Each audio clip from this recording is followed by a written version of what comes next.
ഞങ്ങളിപ്പോൾ നിൽക്കുന്നത് നല്ല വിശേഷം നിങ്ങളെ അറിയിക്കാനാണ്. എന്താണ് നല്ല വിശേഷം? കാലം തികഞ്ഞു, ദൈവരാജ്യം സമീപിച്ചിരിക്കയാൽ മാനസാന്തരപ്പെട്ട് സുവിശേഷത്തിൽ വിശ്വസിക്കുവിൻ. സുവിശേഷം എന്നത് ദാവീദിന്റെ സന്തതിയായി ജനിച്ച് മരിച്ച് അടക്കപ്പെട്ട് മൂന്നാം നാളത്തെ കർത്താവായ യേശു ക്രിസ്തുവിനെ ഓർത്തുകൊള്ളുക എന്നുള്ളതാകുന്നു പ്രിയരെ. അതെ, കർത്താവായ യേശു ക്രിസ്തുവിനെ ഓർത്തുകൊള്ളുക. കർത്താവായ യേശു ക്രിസ്തു എന്തിനാണ് ഈ ഭൂമിയിൽ വന്നെന്നും മരിച്ച് ഉയർത്ത് പിതാവായ ദൈവത്തിന്റെ വലതുഭാഗത്തിൽ നിന്ന് നമ്മൾക്ക് വേണ്ടി പക്ഷാപാതം ചെയ്യുന്നത് എന്തിനാണെന്നും അല്പം പറയുവാൻ ആഗ്രഹിക്കുകയാണ് പ്രിയമുള്ളവരെ. ഫ്രഞ്ച് തത്വചിന്തകനായ റൂസോ ഒരിക്കൽ പറയുകയുണ്ടായി, മനുഷ്യൻ സ്വതന്ത്രനായി ജനിക്കുന്നു, എന്നാൽ അവൻ എവിടെയും ചങ്ങലകളാൽ ബന്ധിതനാണ്. നമ്മളൊക്കെ സ്വതന്ത്രനായി ജനിക്കുന്നെങ്കിലും നമ്മൾ പലപ്പോഴും അടിമകളാണ്. അടിമകളെ പോലെ അല്ലെങ്കിൽ നമ്മൾ പെരുമാറുന്നു.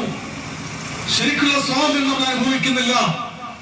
അല്ല, വചനം എന്ന് പറയുന്നു, വചനം പറയുന്നു, സത്യം നിങ്ങളെ സ്വതന്ത്രരാക്കും. സത്യം നിങ്ങൾ അറിഞ്ഞാൽ എല്ലാത്തിനും നിങ്ങൾ നിങ്ങളെ സ്വതന്ത്രരാക്കും.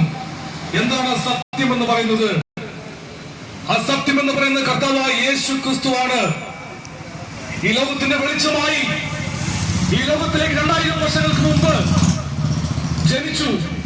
പ്രിയരെ, ഈ ലോകത്തിൽ ആദ്യം സുവിശേഷം അറിയിച്ചത് മനുഷ്യനല്ല, ദൂതന്മാരാണ്.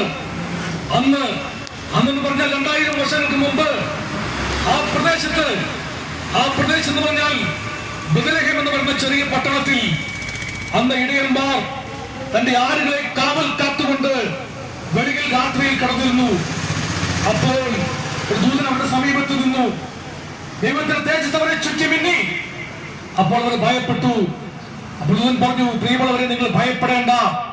നിങ്ങൾക്കായി ഒരു രക്ഷകൻ ദാവീദിന്റെ പട്ടണത്തിൽ യേശു എന്ന രക്ഷകൻ ജനിച്ചിരിക്കുന്നു. അതിനുള്ള അടയാളമോ, ശീലകൾ ചുറ്റി പുൽത്തൊട്ടിൽ കിടത്തിരിക്കുന്ന ഒരു ശിശുവിനെ നിങ്ങൾ കാണും. അപ്പോൾ സ്വർഗീയ സൈന്യം ഏറ്റുപാടി, അത്യുന്നതങ്ങളിൽ ദൈവത്തിന്റെ മഹത്വം, ഭൂമിയിൽ ദൈവപ്രസാദമുള്ളവർക്ക് സമാധാനം. പ്രിയരെ, ആ സമാധാനം ഇന്നുണ്ടോ എന്ന് നിങ്ങൾ ചിന്തിക്കണം. അധ്വാനിക്കുന്നതിനും ഭാരം ചുമക്കുന്നതുമായുള്ളവരെ, എന്റെ അടുക്കൽ വരുവിൻ, ഞാൻ നിങ്ങളെ ആശ്വസിപ്പിക്കാമെന്ന് പറഞ്ഞത് കർത്താവായ യേശു ക്രിസ്തുവാണ്. ഞങ്ങൾ ഇവിടെ നിന്ന് പറയുന്നത് ഒരു മതം സ്ഥാപിച്ച ഒരാളുടെ വാക്കുകളല്ല, ഒരു മതത്തിന് വേണ്ടിയുമല്ല. എന്നാൽ മത, ജാത, വർഗ, വർണ്ണ വ്യത്യാസത്തിനപ്പുറമായി കർത്താവായ യേശു ക്രിസ്തു മനുഷ്യനായി ഭൂമിയിൽ വന്നത് സകല ജാതികൾക്കും വേണ്ടിയാണ്.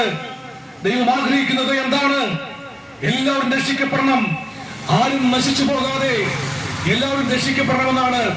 നമ്മളൊക്കെ പറയും വിശ്വാസം എന്നത് ഓരോരുത്തരുടെ പേഴ്സണലായ കാര്യങ്ങളാണെന്ന് പറയും. എന്നാൽ ഞങ്ങൾ പറയുന്നു, അത് പേഴ്സണൽ അല്ല. നിങ്ങളുടെ പേഴ്സണൽ ആയിരിക്കാം, നിങ്ങളുടെ വ്യക്തിപരമായ കാര്യമായിരിക്കാം. നിങ്ങളെ കുറിച്ച് ദൈവം ചിന്തിക്കുന്നത് എന്നാണ്, നിങ്ങൾ രക്ഷിക്കപ്പെടണം.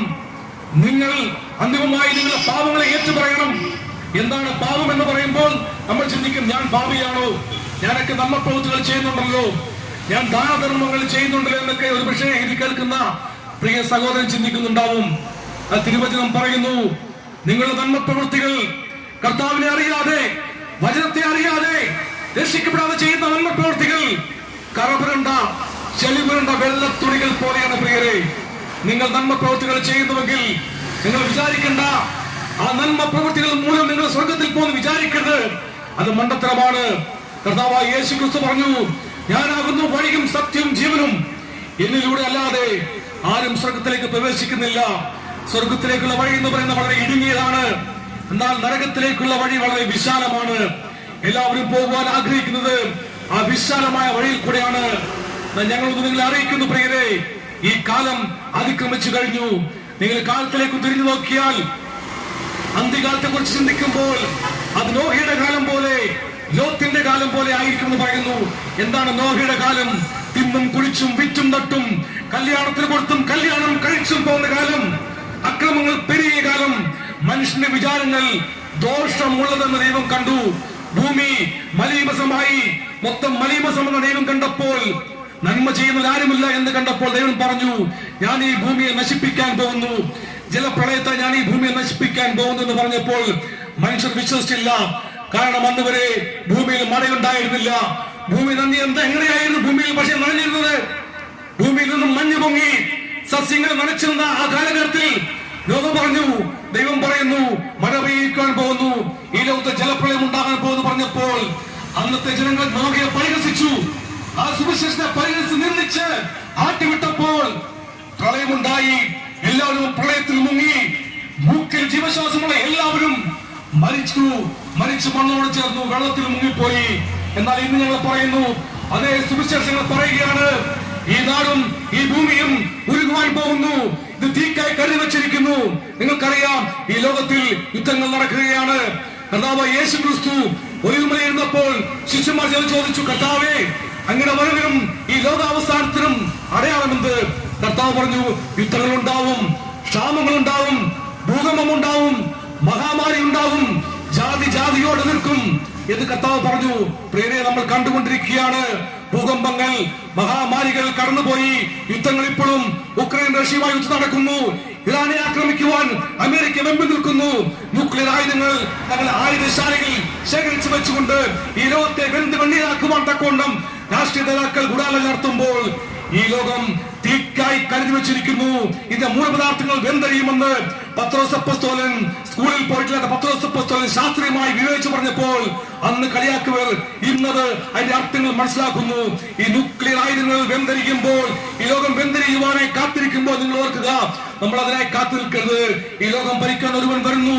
ഈ ലോകത്തിന്റെ അവസാനമാകുമ്പോൾ മനുഷ്യന്റെ ജ്ഞാനം വർദ്ധിക്കുമെന്ന് ദാനിയേൽ പ്രവാചകൻ പറഞ്ഞെങ്കിൽ ഇന്ന് മനുഷ്യൻ ജ്ഞാനത്തിന്റെ അങ്ങേയറ്റത്തിരിക്കുന്നു. നിങ്ങൾ നക്ഷത്രങ്ങളിൽ പോയി കൂട് വെച്ചാലും അവിടെ നിങ്ങൾ താഴെ ദൈവം പറഞ്ഞെങ്കിൽ ഇന്ന് ചൊവ്വയിൽ കൂട് വെക്കുവാൻ മനുഷ്യൻ ചിന്തിക്കുമ്പോൾ ദൈവം പറയുന്നു, നിങ്ങളെ ഞാൻ താഴെ ഇറക്കും, നിങ്ങളുടെ പാപം മൂലം ഞാൻ നിങ്ങളെ ന്യായം വിധിക്കുവാൻ വരുന്നു എന്ന് പറയുമ്പോൾ പ്രിയരെ, നിങ്ങൾ ഓർക്കുക, നിങ്ങൾ ആ വിധിക്കായി, ദൈവത്തിന്റെ ന്യായവിധിക്കായി കാത്തിരിക്കുന്നത്. ദൈവം പറഞ്ഞു, ജനമേ, എന്റെ പ്രിയ ജനമേ, നിങ്ങൾ അറകളിൽ കടന്ന് വാതിൽ അടയ്ക്കുക, എന്റെ ക്രോധം കടന്നു പോകുമ്പോൾ നിങ്ങൾ ഒളിച്ചിരിക്കുക. അതെ, ആ ക്രോധം കടന്നു വരുന്ന മുമ്പ് നിങ്ങൾ രക്ഷിക്കപ്പെടണമേ. നിങ്ങൾ പാപികളായിരിക്കാം, നിങ്ങൾ രോഗികളായിരിക്കാം, നിങ്ങൾ ഒരുപക്ഷെ മനോവേദനയാൽ പലവിധ വിഷമങ്ങളാൽ സമാധാനമില്ലാത്തവരായിരിക്കാം. അതിനെല്ലാം ഉത്തരം കർത്താവായ യേശു ക്രിസ്തുവിലുണ്ട്. ലോകം തരാത്തൊരു സമാധാനം ഞാൻ നിങ്ങൾക്കായി തരുന്നു എന്ന് പറഞ്ഞ് കർത്താവ് ഈ ലോകത്തിന് പോയെങ്കിൽ ആ സമാധാനം നിങ്ങൾക്ക് ലഭിക്കുവാൻ യോഗ്യരാണ്. ഞങ്ങൾ വന്നിട്ട് ദാസന്മാർ അനുഭവിക്കുന്ന സമാധാനം അത് കർത്താവ് യേശു ക്രിസ്തുവിൽ മാത്രമാണ് ലഭിക്കുക. ഞാൻ ചുരുക്കുകയാണ്, നിങ്ങൾക്ക് ആ സമാധാനം അനുഭവിക്കണമെങ്കിൽ, നിങ്ങളുടെ വിവിധ പ്രശ്നങ്ങൾക്ക് പരിഹാരമുണ്ടെങ്കിൽ ആ കർത്താവായ യേശു ക്രിസ്തുവിനെ നിങ്ങളുടെ പാപങ്ങൾ ഏറ്റുപറഞ്ഞുകൊണ്ട് മാനസാന്തരപ്പെട്ടുകൊണ്ട് ആ കർത്താവായ യേശു ക്രിസ്തു നിങ്ങളുടെയും എന്റെയും ലോകത്തിലെ മുഴുവൻ പാപങ്ങൾക്കായും ക്രൂശിൽ മരിച്ചുവെന്നും മൂന്നാം ലോകത്ത് ജീവിച്ച് കർത്താവ് പിതാവിന്റെ വലത്തുഭാഗത്തിരിക്കുന്നുവെന്നും ഹൃദയം കൊണ്ട് വിശ്വസിക്കുകയും നാവ് കൊണ്ട് ഏറ്റുപറയുകയും ചെയ്താൽ നിങ്ങൾ രക്ഷിക്കപ്പെടും. വളരെ സിമ്പിളായ കാര്യം നിങ്ങൾ ചെയ്യണമേ. നിങ്ങൾ രക്ഷക്കായി ഞങ്ങൾ പറയുമ്പോൾ ഈ വചനത്തെ നിങ്ങൾ കൊട്ടിക്കളയരുതേ, തള്ളിക്കളയരുത് മാത്രം പറഞ്ഞുകൊണ്ട് ഞാൻ എന്റെ വാക്കുകൾ ചുരുക്കുന്നു. ഈ നാടിനെ, ഈ വചനത്തെ കേട്ടവരെ എല്ലാം ദൈവം സമൃദ്ധമായി അനുഗ്രഹിക്കട്ടെ.